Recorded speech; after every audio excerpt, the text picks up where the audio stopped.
Hi, this is Kara from the Special Needs Mom podcast. And this is Angela from Especially Organized, Sensible Solutions for Special Needs Moms. We have this heart for special needs moms. And so we thought, you know what, let's combine forces. And we have come up with what we're calling the Purge Party. And you can pretty much guess what it is. It's a party where we're going to come together and we're going to purge, or in general, accomplish a goal, a small goal together. So we have set this for January 27th, starting at 8 o'clock for my Pacific Coast people. Which means 11 o'clock for all of you on the East Coast. So this is an opportunity. If you have something on your to-do list that has just been stuck there and you are wanting to move it up on the list, you're wanting to tackle, maybe it's a space or an area of your home or a category in your home that has just needed a little time and attention. This is your opportunity for you to be online with us while you work and have access for us to help you answer your questions, help guide you, and just serve you for those 2 hours. Yeah, exactly. And I think you can tell like what we've designed is just this very high level of support for that project that you just haven't been able to tackle on your own. The thing that we are envisioning is that you get to leave this purge party feeling so accomplished because you did the thing. You started the year off getting that thing done that you were stuck on last year. And so it's a momentum builder, if you will. You can go ahead and sign up. We have a link ready for you. And we are offering this for $40 for the whole experience. Absolutely. And we hope you'll join us. I think it's going to be really fun. It's going to be a great group of moms of special needs kids. So we all get each other. We all have an understanding of what it's like to have something on our to-do list, but just we haven't been able to tackle it yet. So I hope that you will join us. We're super excited to bring this to you, and we are thrilled to work with you. All right. We'll see you all there.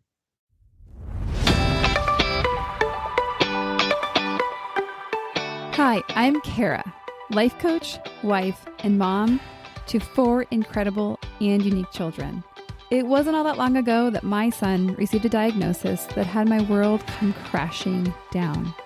I lacked the ability to see past the circumstances, which felt impossible, and the dreams I once had for my life and family felt destroyed.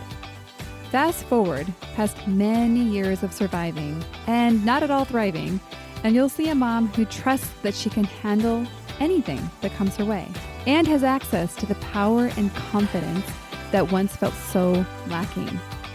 I created the Special Needs Mom podcast to create connection and community with moms who find themselves feeling trapped and with no one who really understands. My intention is to spark the flare of possibility in your own life and rekindle your ability to dream. This isn't a podcast about your special needs child. This is a podcast about you. If you are a mom who feels anxious, alone, or stuck, then you are in the right place. Welcome. Hello and welcome back to the Special Needs Mom podcast. Good to be with you guys again. Today's episode is going to be about surviving crisis, or in other words, caring for yourself in crisis. I'll be doing a whole episode on planning for times of challenge, but I want to take a special snapshot and talk about specifically being in crisis mode and what it looks like to care for yourself in special seasons. So that's what we're talking about today. Personal update, I would share that we have had a pretty good week. I think since the last recording and last episode. Of course, I got sick with a cold, and so it was tough. I would say it was, had some days that I was not a super happy human being.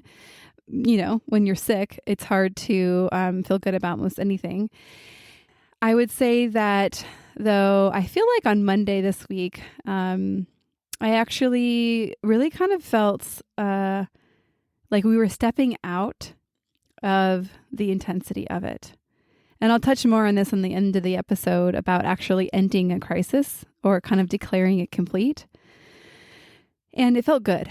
Of course, I have some resistance because I don't want to be caught off guard and be surprised and kind of go back into crisis mode that feels out of control. But at this moment, we were feeling like we're doing really well in terms of healing And our next step in the tumor termination process is to do scans in February. And then we will determine if we need to do radiation or if we will call it a day.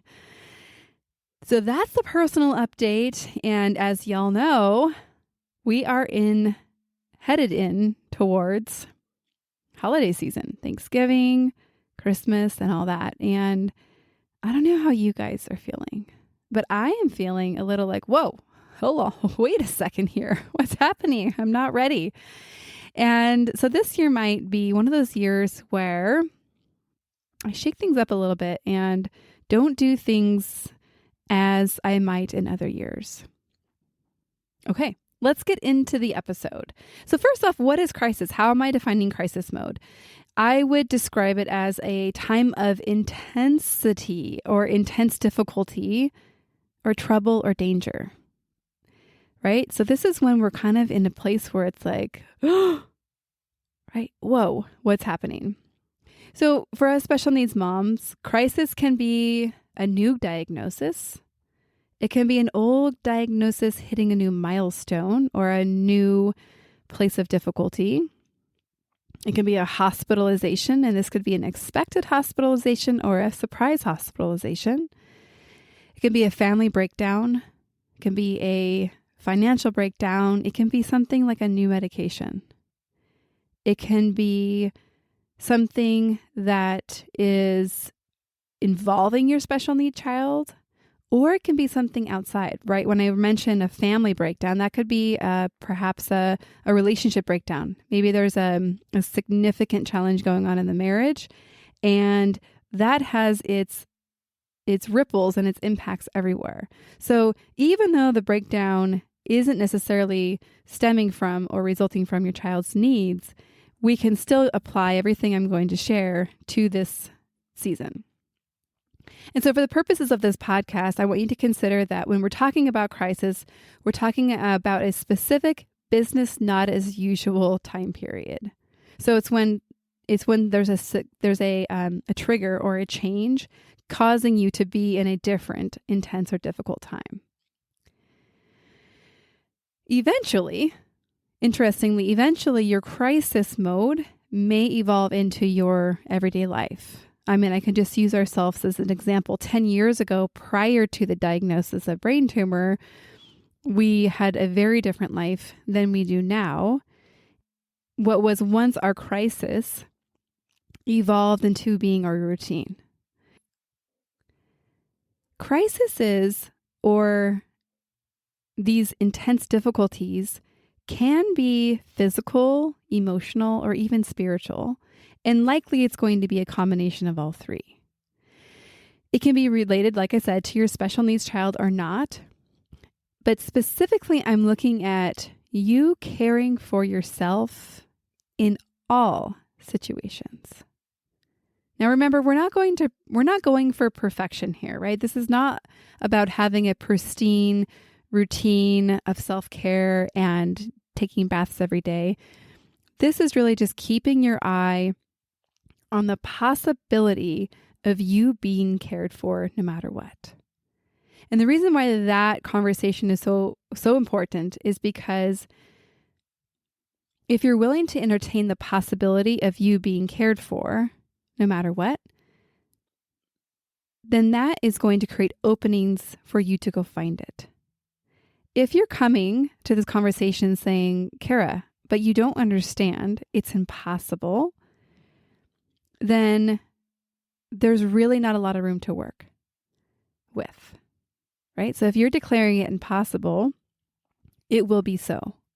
And so what I'm asking you to consider is to get to those places where you find the most obstacles of caring for yourself and to consider how to move around them, to build a bridge over them, to ask somebody to carry you over that obstacle, but really to entertain the possibility of you being cared for.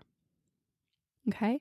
So also I want you to consider that we actually want to declare a crisis in the sense of like, this can just be an internal conversation you have to yourself. You don't have to necessarily like have a flag that you raise up above your house.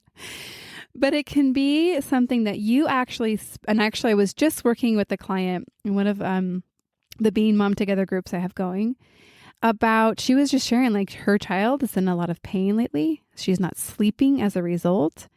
And so something as simple as that, I was like, let's declare a crisis. And the reason why this is important is I actually, it made me think about like when states declare a state of emergency. I was so confused by that for like so many years. I think I just recently figured out what that means. And what it means is that different funds become available, different resources become available. Like I think the National Guard is called in, like and available to the state when they declare a state of emergency. And I think even different rules and laws are more lenient or changed during states of emergency. I clearly don't have a holistic grasp on this, but work with me on the concept, right? So when you declare a crisis, that for you is you saying, okay, this is business not as usual. This is a different time. This might not mean you eat 3 home-cooked meals a day. It might not mean that you just go on like normal. So I want to share with you just a little snapshot into a day in the life of Kara at the hospital. Something that I would do every night and every day was walk down the long hallway corridor to get out of the PICU unit, across the hallway, the doors, the security doors, and into the public bathroom that was an individual stall. It was actually very roomy, and it had a nice big countertop. And I'd bring my bag, like my kind of big bag that had all my toiletries and all the different things that I had packed. And I would unpack them all, and I'd have my own personal like towel I would use to wash my face and all the things. And I would go through a ritual of like a lot of skincare. I specifically had bought, my friend is a consultant for Beauty Counter. And Beauty Counter is kind of the thing is high quality and clean and safe beauty supplies. And I'm like, wow, sounds awesome. I'm in. So I bought myself this cute little, it's like so cute. Part of the happiness of this thing is like, it's just all these like miniature little bottles. And I don't know, something about that just really delights me every time. So I would wash my face in like this 5-step process.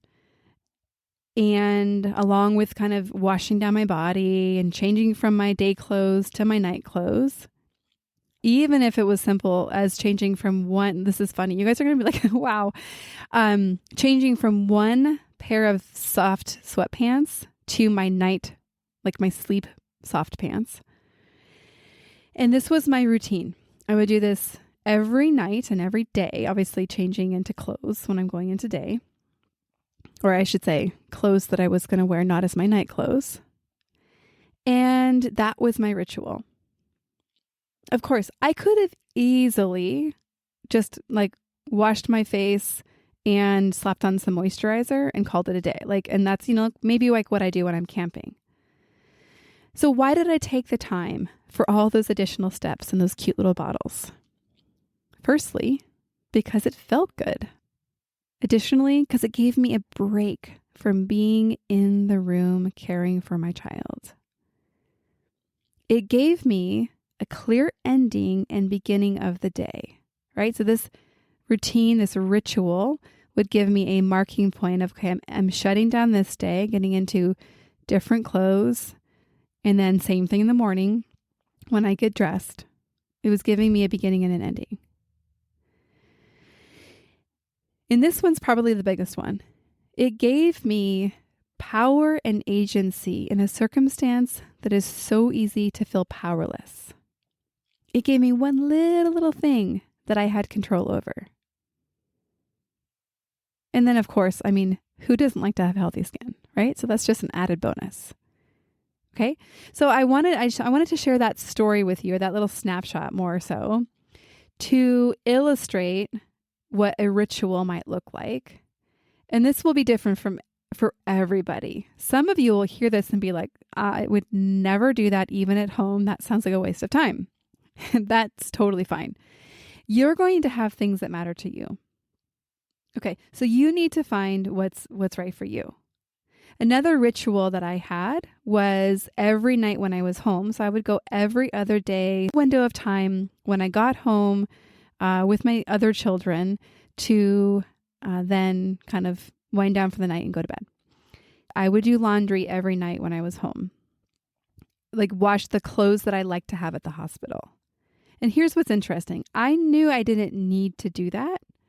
I had plenty of clothes to get through being at the hospital for probably a lot longer than I needed to be prepared for. But I like to be prepared. And I also like to be in clean clothes. And so for me, having the favorite things ready if I wanted them, it just felt good. So I would do that ritual. I wash everything. I'd wash the towel that I used at the hospital just in case I needed them. Again, because it felt so good. And again, I want you to look for like these rituals can give you moments of calm, moments of rest, and moments of control. Okay. I want to refer to Maslow's hierarchy of needs. Maslow's, I think it's pronounced. I always mess that word up. Anyhow, so if you haven't seen this handy dandy triangle, essentially this guy Maslow, he was around a long time ago. I have no idea when. He has what's called the hierarchy of needs. And so think of a triangle, and we have the base or the widest part of the triangle. And so this triangle is going to obviously taper up. At the base is our physiological needs. Things like air, water, food, shelter, sleep, clothing, reproduction. Next up the ladder is our safety needs. Personal security, employment, resources, health, property. Next up the list, smaller, is love and belonging. Friendship, intimacy, family, sense of connection. Next up is our esteem, respect, self-esteem, status, recognition, strength, and freedom. And lastly is our self-actualization, our desire to become the most that we can be.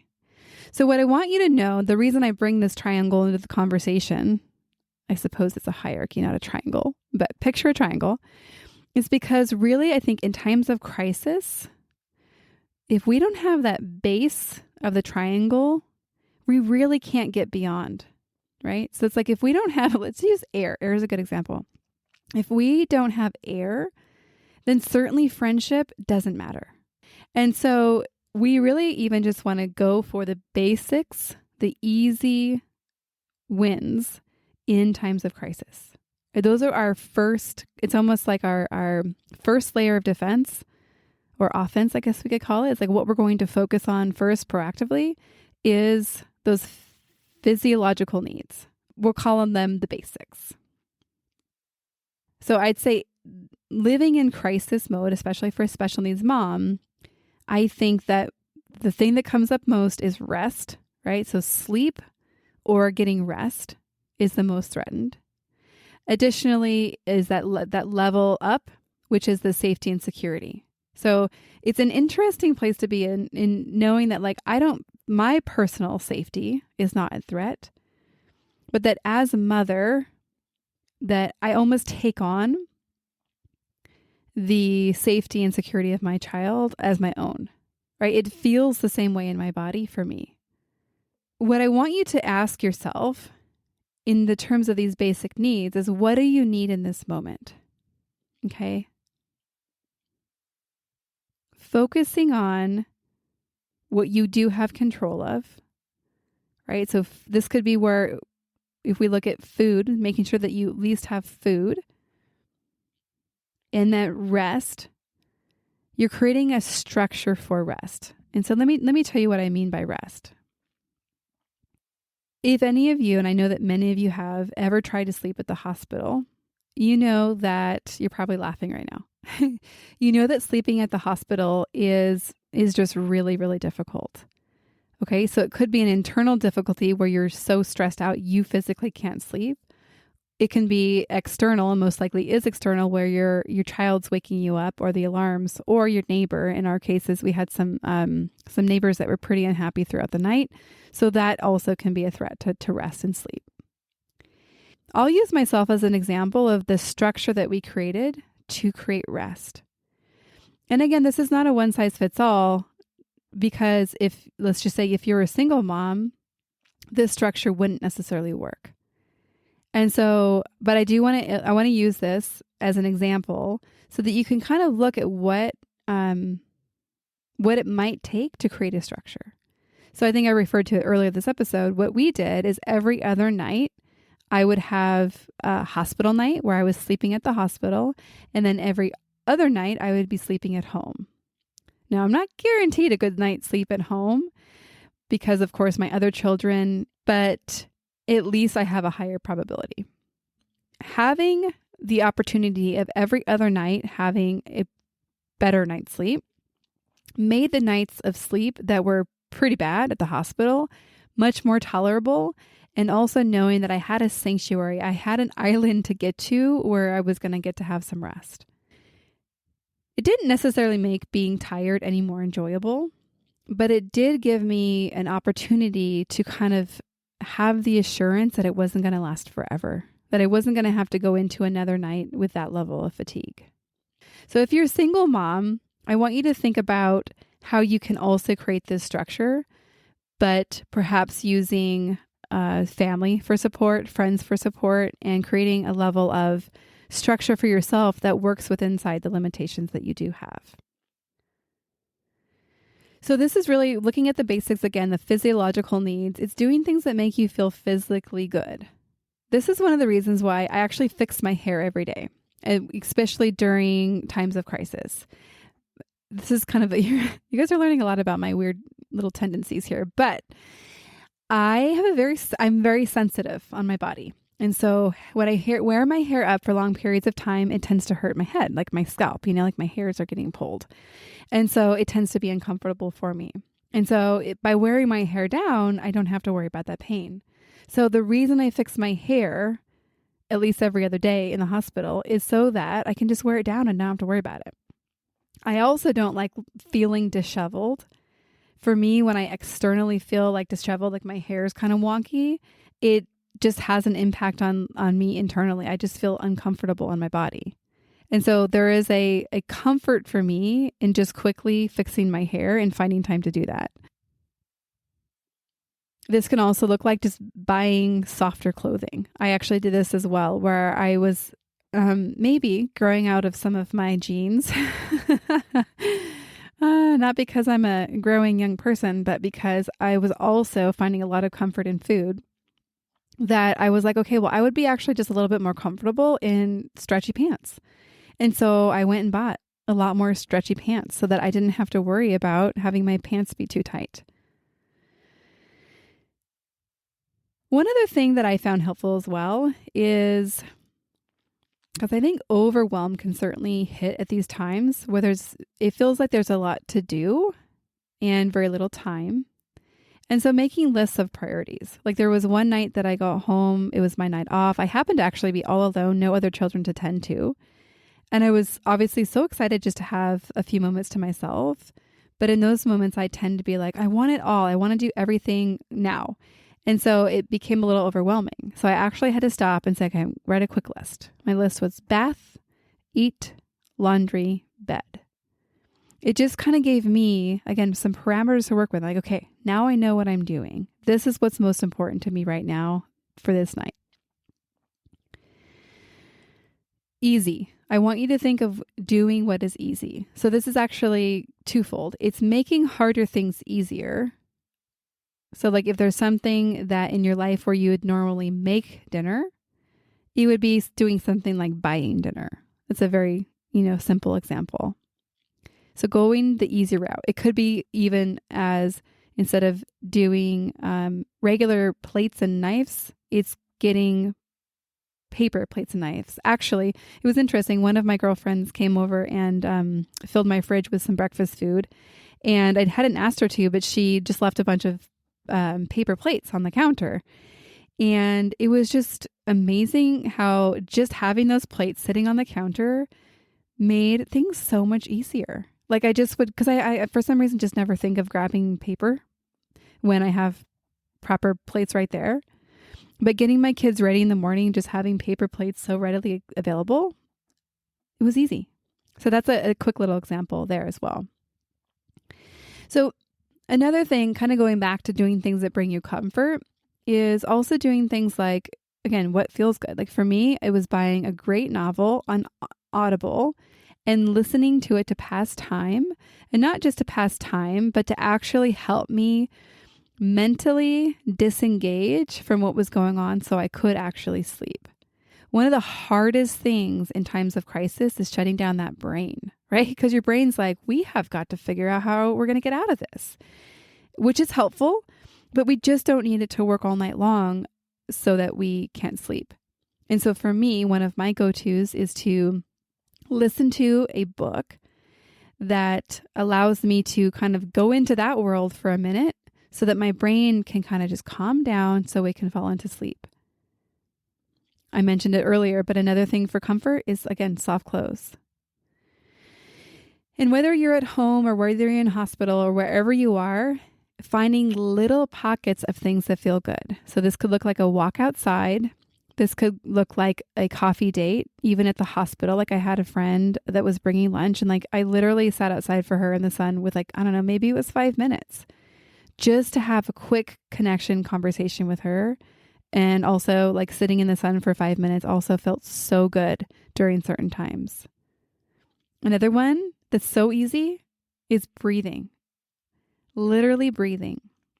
When we're in this emotionally escalated state that accompanies being in crisis or feeling like you're in danger, one of our instincts is to stop breathing. And so intentionally breathing can be a way of just bringing yourself calm in any moment. Something else that I'm going to talk a lot more about when I look at kind of the bigger picture of the support plan that I created for our hospitalization, but is asking for and receiving help.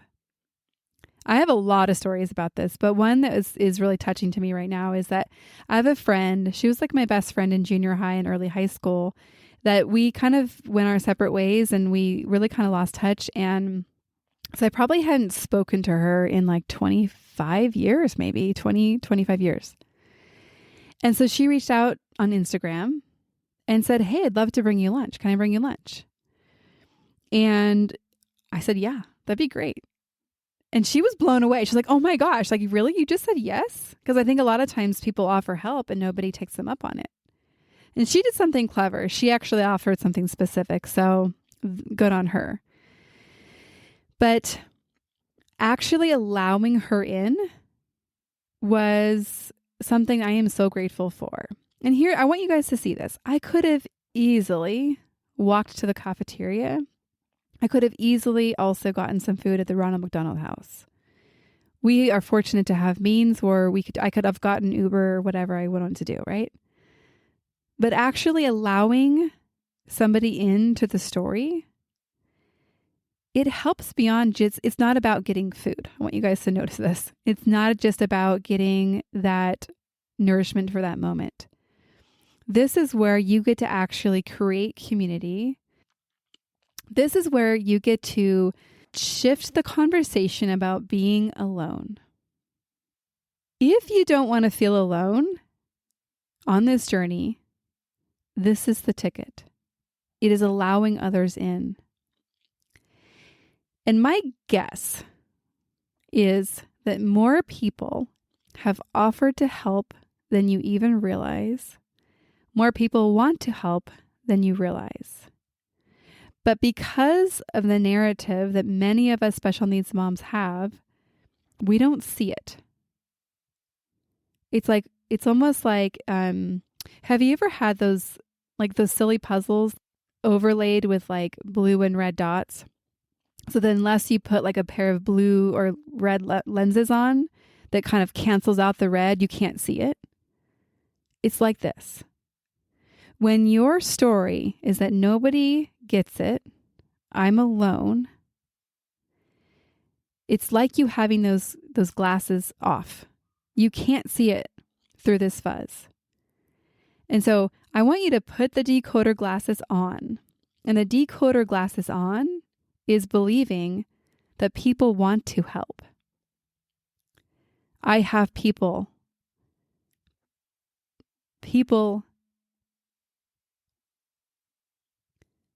is that people want to help. I can let people in. All I have to do is ask. Right? So I could go on and on with really kind of changing the narrative, but it starts with just really, really small tweaks. And it starts with you being willing to accept help. Now, I want to put a special caveat here. You may not feel very comfortable during this part. Even though I have practiced and preached and all the things about accepting help, I have a whole episode on receiving help. It doesn't mean that it was easy or comfortable.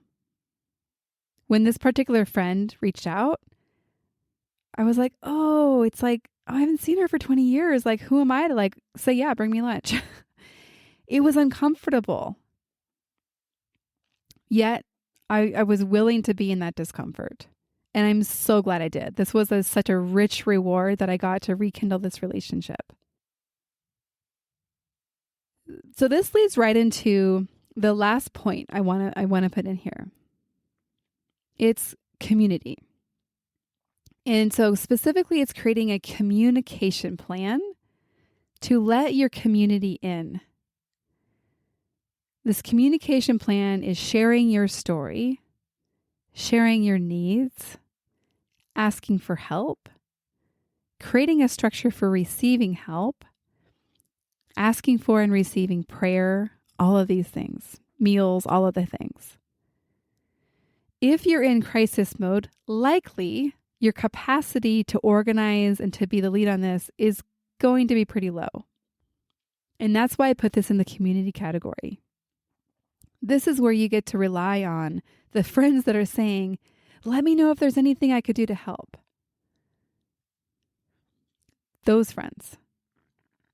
The friends that text and say, hey, we're here with you. Those are the friends that want to do these things for you. And so this can look like somebody setting up a whole Caring Bridge site or a similar type site. This can look as simple as just a friend starting or you starting a group text so that you can easily update the people in your circle of what you need, where you're at, what's going on. Because I know firsthand how well-meaning texts of wanting to know what's going on can feel overwhelming during these times. Even from close friends, right? Where normally you'd be like, oh yeah, just it's great to hear from people. And it's great to hear from people, but having to answer the same question over and over again about something that's kind of like triggering to you may be something that you want to ask for support on. So I think you get the idea of what it looks like to kind of bring in your community. And this is about communicating. And of course, I'm sure you see how that ties right back up to what I was just mentioning about bringing people into your story so that you don't feel alone, that they do get it because you're telling them, you're showing them, you are sharing your life and your needs with other people. And this, my friends, it takes vulnerability. It takes not having your act together all the time and showing up and being seen during all of it. And as I close out, I mentioned it early in the episode, but crises or being in crisis mode, I want you to consider that they don't have a clean ending usually when you start, but that sometimes it's helpful to declare it over when it's over. I'm actually at this phase right now where I'm like, okay, I'm actually ready to declare that we are through the crisis phase. It's kind of an awkward place to be, if I'm totally honest, because you're so escalated. And coming down of that escalation has its own process of its own. I'll get into that in a whole nother episode. But remember, this is not an all or nothing kind of thing. That, okay, we're actually out of crisis mode. That it's time for me to shift out of crisis and into your routine or your regular or your standard. And to continue to kind of building in, to then working through your safety needs and then working through your love and belonging. And then, eventually kind of saying, okay, well, actually you have such a good handle on your life, even though other people would look at your life and be like, I could never do that, right? They probably say that to you. But you, because you have created a system of support and a structure that supports you, you can do your life. You have that belief and capacity. So we're going to end right there. And I will see you next week. Before we wrap up, I would love to invite you to a couple things. I haven't asked for a long time, but I would be honored if you would share a review of the podcast on Apple Podcast. I think it's pretty much the only one that does accept reviews, but wherever you listen, please consider leaving a review. One, it is always good to get feedback. And of course, I feel so honored with the kind words that I hear, but it also helps other moms like you find the podcast.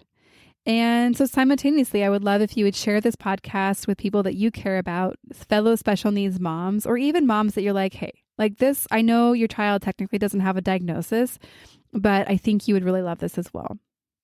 Additionally, I would love to hear what you want to hear more about on the podcast. I am building out the editorial calendar kind of for the next 3 to 6 months, loosely. And I'd love to design content around what you most want to hear, where you feel like you just really want to grow in, and where you might feel the most stuck as it relates to being a special needs mom. One last thing, I want you to consider if there's a guest or a mom that you know that you want to nominate to be a guest on the podcast. I would love to hear it. I want to say here, even though I have a lot of moms that have done phenomenal things on the podcast, you don't have to be an author or a creator or anything other than a mom to be a guest and a perfect guest for this podcast. I am all about creating connection and community, and your story, especially if you haven't written a book like some of my guests have, is going to be relatable to the guests of this show. And it is through these typical, everyday, maybe even mundane stories that we connect with each other as special needs moms, and we end the story of being alone and like nobody gets it. Consider yourself, if you're listening to this, do a bold thing and say, you know what? I might not be amazing. I might not even have it all together, but I want to share my story. And so consider yourself as well. It's perfectly cool to nominate yourself. So I look forward to hearing from you. The best way to do this is to look on the show notes. You will see many different ways to contact me. Choose your favorite, and we will see you next week, my friends. One more thing before we officially wrap up this show. Sometimes when I'm listening to podcasts, I have the experience of wanting more. I'm listening at the very end thinking, I sure wish that episode didn't end. I invite you, if you feel in any way the same way, I invite you to the Special Needs Mom podcast community, which is a free group that I host on Facebook, where we as a community of fellow moms who listen to this podcast and are experiencing life in similar shoes, get to talk to one another, get to share stories, get to actually interact. I hope you'll consider joining. See you over there.